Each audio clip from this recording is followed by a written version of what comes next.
Are back with the future here at Feather Leaf Inn. Thank you so much to Ryan for hosting us and giving us this amazing location. We heard a lot about the framework. Can we start to talk about what's in the framework, what constitutes the framework, how does it dictate your actions or your decisions? Yeah, so the framework, we've been calling it internally the rubric, and it is how the candidates are assessed. And it's a 20-point quantifiable assessment that goes through lots of different characteristics that we internally thought would be desirable in candidates for the legislature and also for the Board of Elections and Board of Education. And some examples would be like gender equity, empathy, emotional intelligence, strategic thinking, budget fluency, trying to think of some others, but it's really just 20 points of desirable skills that may have been seen in former legislatures, may not have been seen. And we're hoping to measure each candidate before they get onto the slate against this rubric. And so that there's a quantifiable number. You know, we don't want to just go with, oh, we know them, that's my cousin family, you know, they were the most popular at the fish fry, you know, traditional ways of perhaps choosing candidates here. But so there's a measurable, accountable way to hold the slate to the fire, you know, once we get them into the legislature. And so there's an opportunity for the founders to kind of look at candidates to put the slate together, and then also an opportunity for the wider public and of course the membership of the voting bloc of the future to also do the same thing, and so that it's a collective decision about how the slate gets put together through this rubric. So are you trying to make sure people are qualified and competent? No, we would never. How dare you? I know. But honestly, Why? It's been working so well. Why do we need to qualify and make sure our candidates are competent?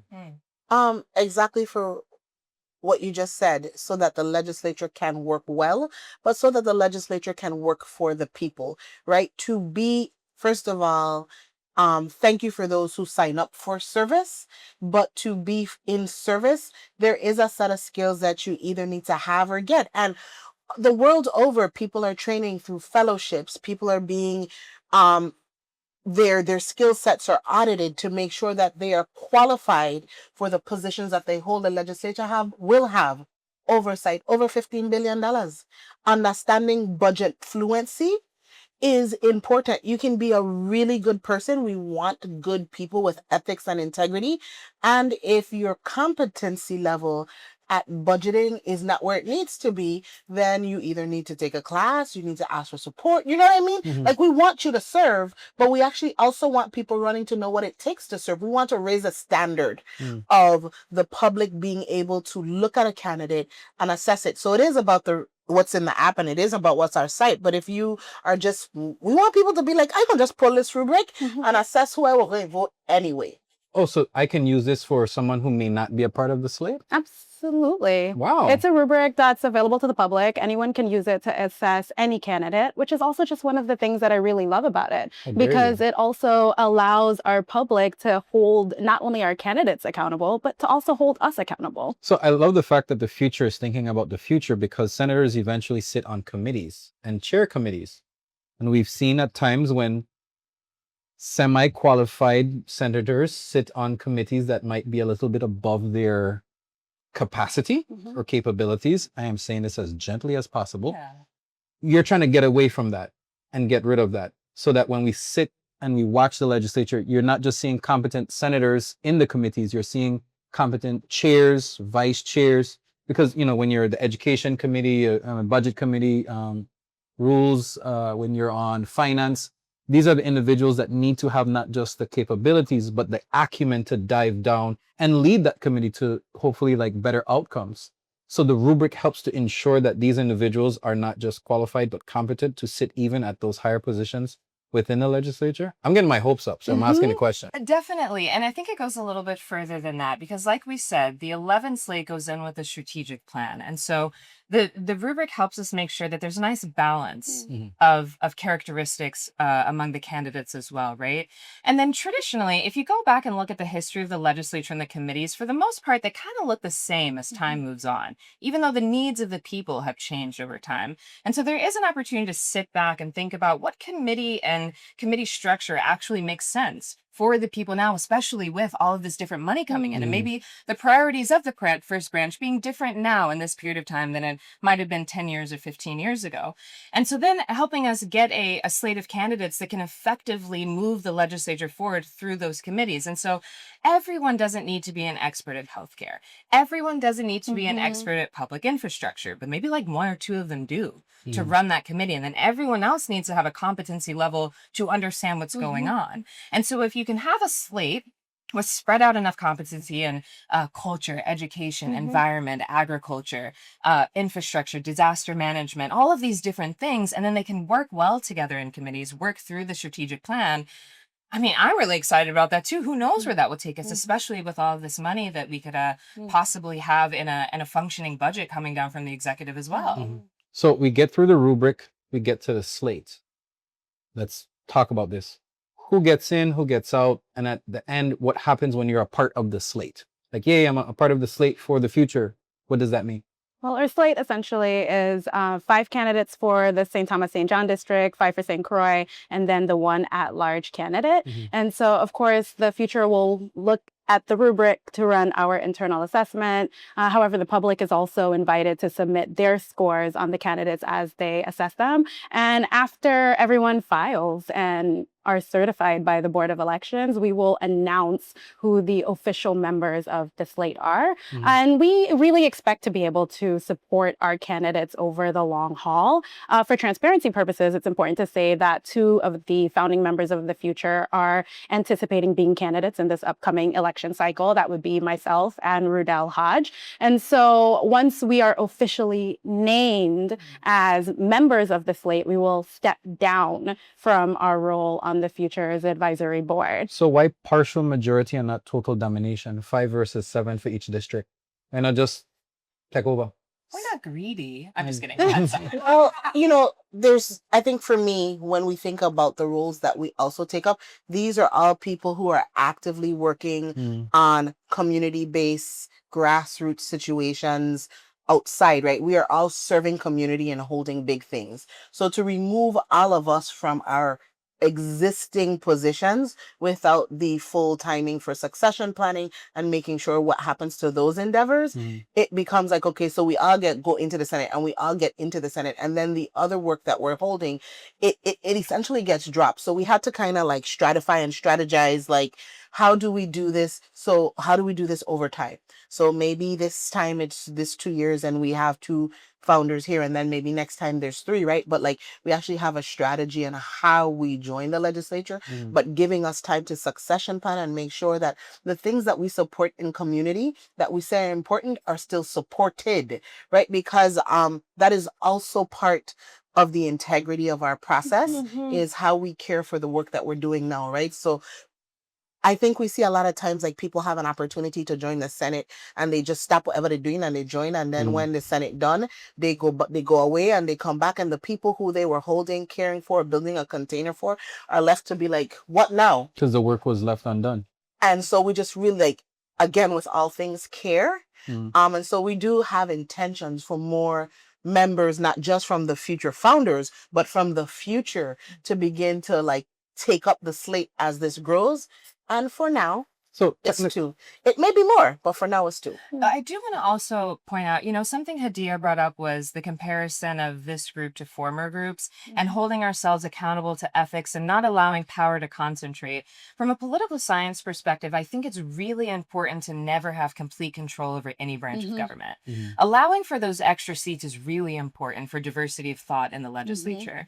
And so, the supermajority is important because then you're allowed for checks and balances on the executive, on the judicial branch, having control with the budget and things like that, over commissioners and things. But I think those extra 4 positions that the future has no influence over are going to be incredibly important in the legislature. And I welcome whoever ends up in those seats, and I hope that they fully participate and are fully supported and work well with the future for that diversity that is not included in the strategic plan. They can help, like I said, iron sharpening iron to really push the entire branch forward. So I don't think, we'll see how the future grows in the future, but it is not my vision that there's ever a 15-seat future legislature. That feels very dangerous.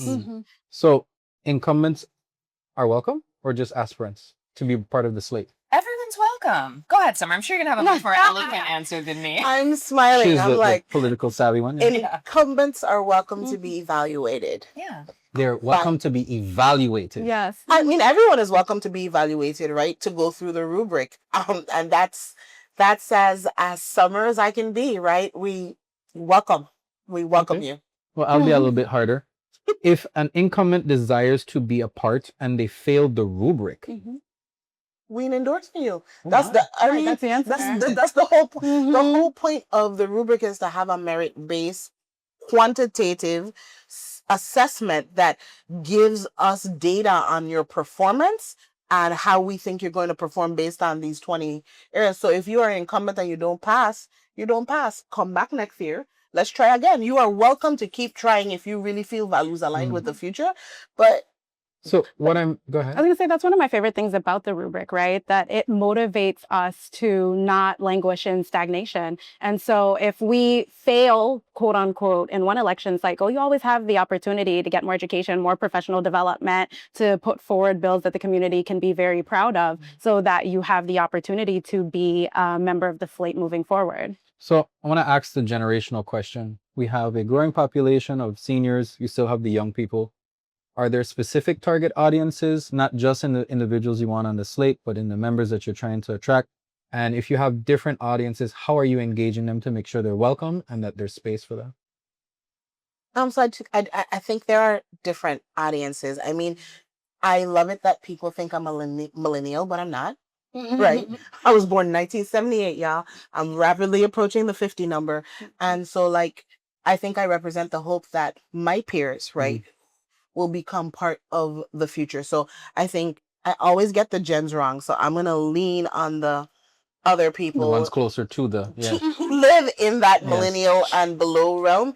But we do want a cross section. This is an intergenerational movement because we live in an intergenerational world, right? And so all the lives within our territory matter and should have voice and should be able to take up space in the future. And again, I will say, are we targeting because there is a voting block? There are people who have been passive within the system. We know that our seniors are active. We know, right? And some of my generation may be partially active, but there is a whole slew of Virgin Islanders who just feel maybe apathetic, not well informed enough, or uninterested in voting. And yes, so there we are targeting them, but not to exclude anybody. It's because this is the largest pool of people that can create the change we're seeking. If we say the seniors are going to vote how they vote, like people usually do what they do, and it takes a lot to change their mind. And we want to provide you all the information, and we want to bring you over to this values aligned site. But there's a whole fresh slate of people who have space to take in information, to be curious and discern for themselves. What is this something different that needs to be done whose voice has not been represented that we are talking? And what are they? They're like I know they're millennials. What happens after millennial? They're Gen Gen Z. Z. Oh, see, Yeah. Gen Z. So am I hearing ideally the slate could be a senior current politician, a young aspirant who doesn't have the background or the political knowledge, and like everything in between that could be comprised, because it's you have to pass the rubric. Correct. You are hearing that. And we're also nonpartisan, right? So we are not excluding people based on political party either. I think you need to say that again and dive deeper. Why are you nonpartisan? We are nonpartisan because we believe that people can have integrity, experience, and competence across the political parties, right? And so if we want diversity of thought, and we also want to move towards breaking the logic of a one-party monopoly system, then we thought it important to actually welcome people who have the expertise, the courage, but also the knowledge to serve. And what happens when the two sevens clash? What happens when those generations start to rub? So that's How do we work that out? So that's the brilliance, right? Like people that act like tension means that it's the end. Virgin Islanders, maybe that's what it feels like, right? But tension is actually a brilliant space of innovation. Tension creates newness. Tension builds muscle. So what we're hoping with a values aligned, ethic-based, integrity-driven slate, we know approaches will be different, just like the approaches for future members are different. With the right skill set, they can use that rubbing up for iron to really sharpen iron. And we also know that's a capacity building space, right, for leadership, where opposition does not necessarily have to lead to deterioration and non-movement, but opposition can create innovation towards the betterment of the people of the Virgin Islands. And that is going to be a learning curve, really, right?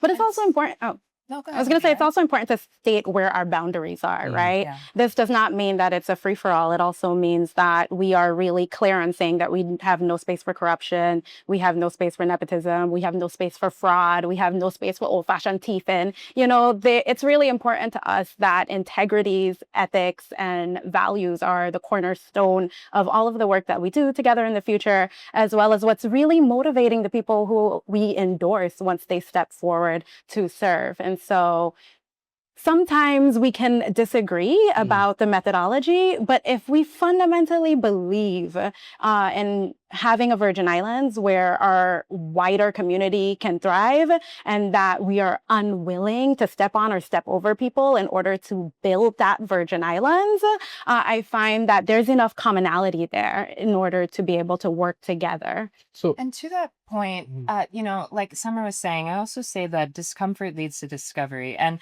as we're fundraising, it's not just for the campaigning, right? Once we get this slate of candidates in, it's not like the future just steps back, right? We're talking about a new way of governance. And so the fundraising is also for shared resources. And so that comes with shared technical assistance. And so that if that is with policy writing or research or data management, like we were saying, that could also be with conflict resolution. That's part of the coordinated effort. Is the goal is for a well-oiled machine of a legislature. And so for whatever calls for the moment, the future wants to be there to support, with the support of the people of its voting bloc, with the support of the shared resources as we're fundraising, and at the needs of whatever given time as we're moving through as well. so you touched on exactly what I wanted to hear. Yeah. Are you going to be able to educate and support these potential neophytes and incumbents into the new way of thinking, the new way of either running their committees, running their offices, how they analyze the issues?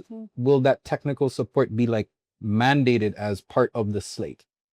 I wouldn't say mandated. I want to say this is like very democratically run, right? So, for example, Hadia and Rudell are running phenomenal campaigns on their own. We are inviting them into resources that are available, right? The shared mission, shared values is where the commitment is, right? And the values of no corruption, no nepotism, no old school teething, like you said, right?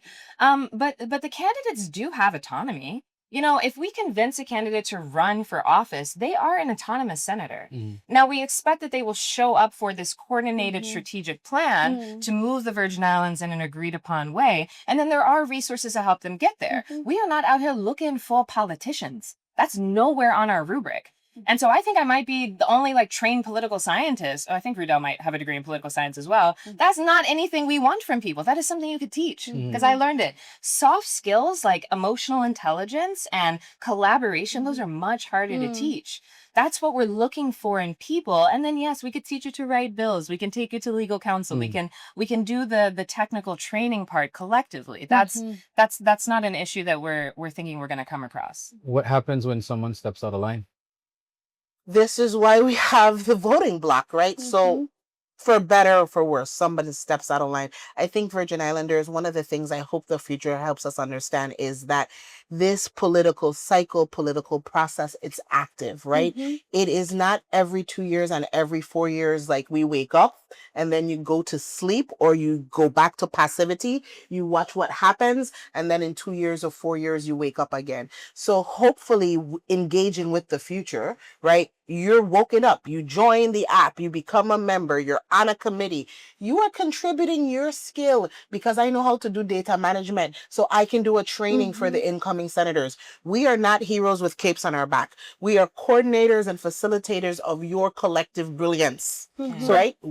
You come in and now the person does not perform. We now have the same voting block is the accountability block. So you should be paying attention to what the senators on the slate for the things that we agreed on. How much legislation did they pass already? You should be able to track those things in the app, right? So if we're not pleased with something, then we can have letter writing campaigns. Then you can actually call your senator and say, hey, I'm the member of the future. I voted for you based on X, Y, and Z. And here are the things we want to hold you accountable for. So now you're not this lone wolf calling in and really complaining and not having companions to be active about, because the other 7,500 people in the St. Croix district you voted with also said environmental concerns were a non-negotiable for the senators we elected.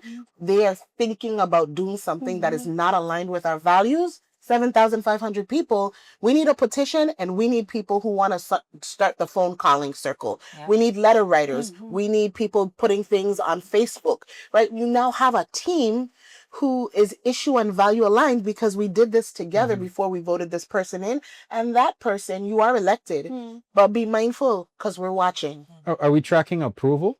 Because I would love to see a Virgin Islands electoral system where I don't have to wait 2 and 4 to voice my opinion, where I can see, okay, we're 100 days out from the new legislature and XYZ senators approval rating went from this to this.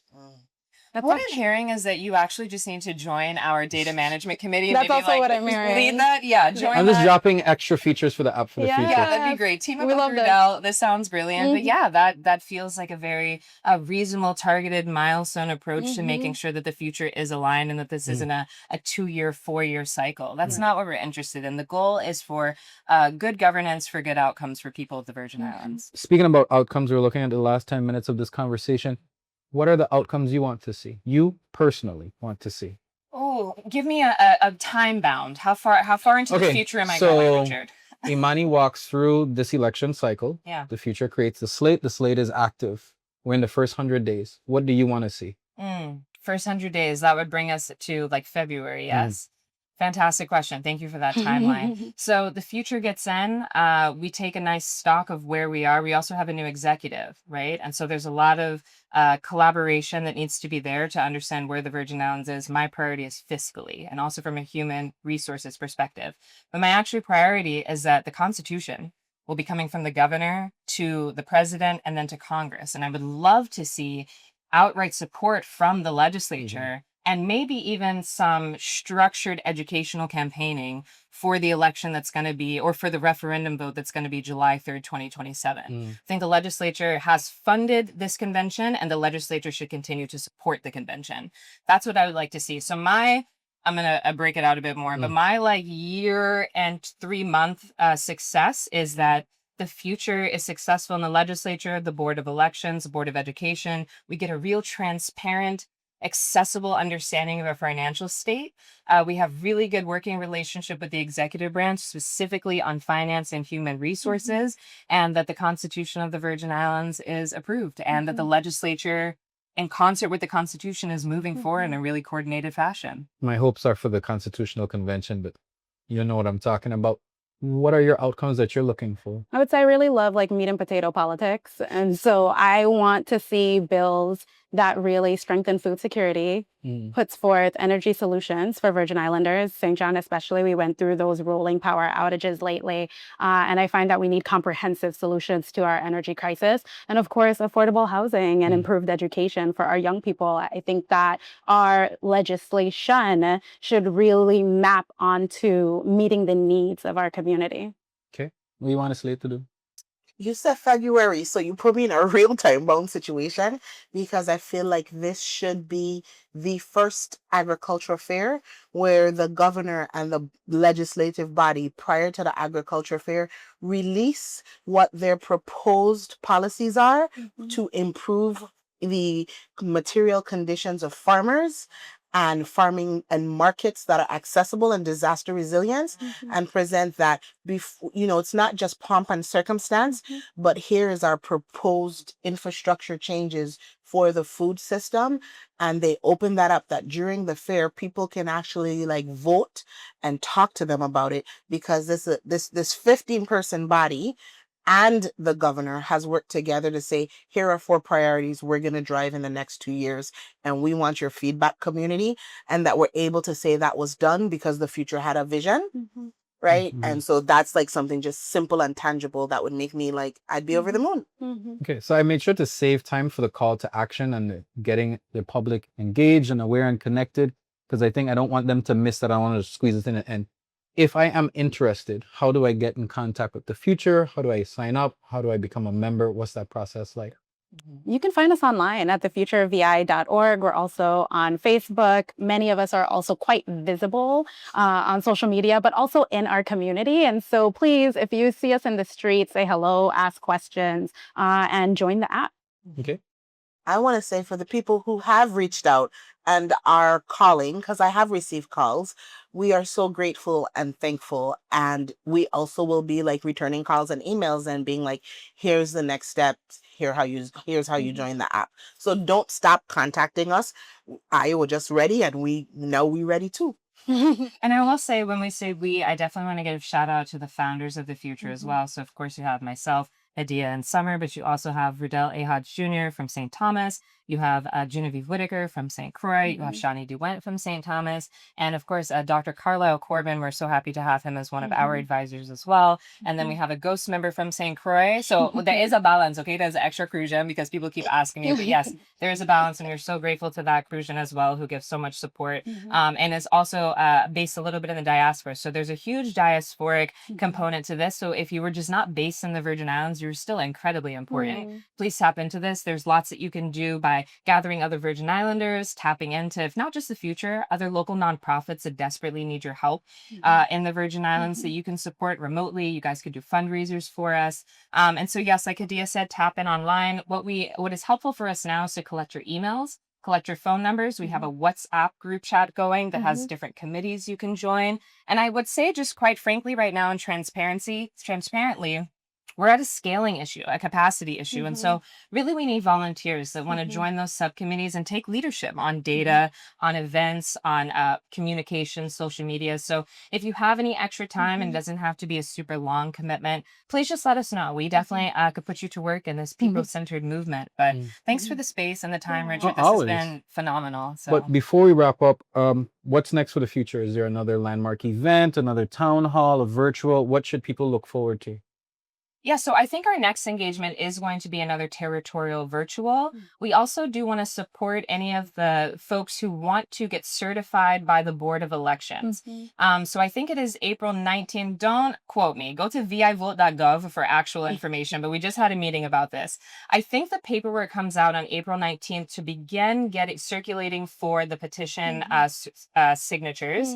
And then you can start to submit them on May 12th, and the final day to submit your full petitions is May 19th. And so if you were thinking about running for office, do the paperwork. You don't have to run, but get the paperwork in by May 19th. And then you can continue the conversation about your capacity to run. And so that is our next approach, is that who are we targeting? Who are we thinking about? What names have we been getting, and reaching out to them more intimately to see, are you interested in running for office? And even if there's a little inkling of a yes, would you be interested in getting certified? And then from there, we still have from May until November for you to say yes or no to get on the ballot. Well, maybe not November. I think they put the ballots a little bit earlier, but there's still time to decide your level of engagement in politics. But if you're a volunteer, reach out. If you're interested in running, reach out. And then those are some of the timelines for action over the next month or two. Okay, well, this has been a wealth of information. Ladies, thank you so much. Any last thoughts before we close? Summer?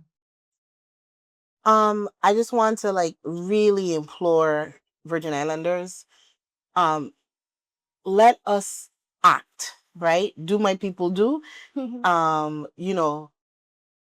The time is now. We won't. The future is here. The future is here. We are the future. And I think sometimes we let the perfect be the enemy of the good. But progress requires us to make swift action in this moment. Better said. Nobody else said it better than you. Thank you so much. Thank you. I vote for the future. Dialogue 340.